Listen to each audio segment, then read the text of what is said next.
एक गांव में सास बहू रहती थी। एक दिन किसी बात को लेकर दोनों में झगड़ा हो गया। बहू ने मन ही मन ठान लिया कि सास को मजा चखा के रहूंगी। 1-2 दिन का टाइम लिया और बहू बीमारी का बहाना करके सो गई। 1-2 दिन तक खाना नहीं बना, दर्द से कहरा रही थी।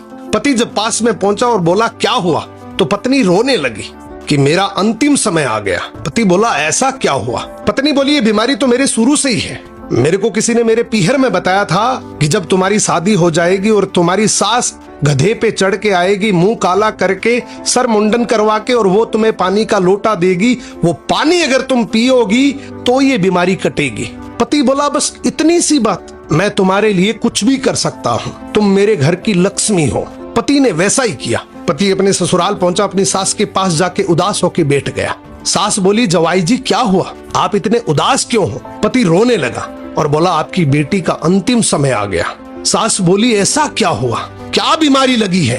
पति बोला डॉक्टरों वाली बीमारी नहीं है, उसे कुछ और ही तकलीफ है। सास बोली बताओ जवाई जी, मैं कुछ कर सकती हूँ?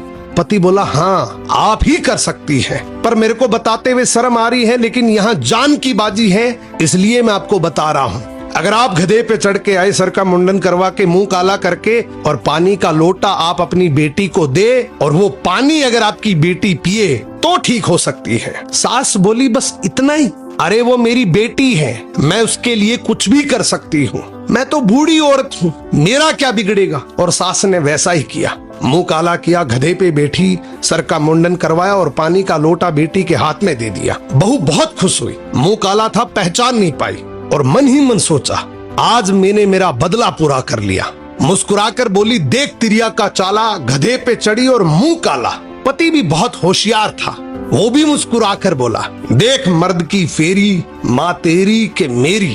कहने का मतलब बस इतना सा है कि हर पति भोला नहीं होता, घर में शांति बनी रहे इसलिए भोला बन के रहता है। याद रखना अगर दूसरों का बुरा सोचोगे तो एक दिन वो बुरा तुम्हारे साथ ही होगा।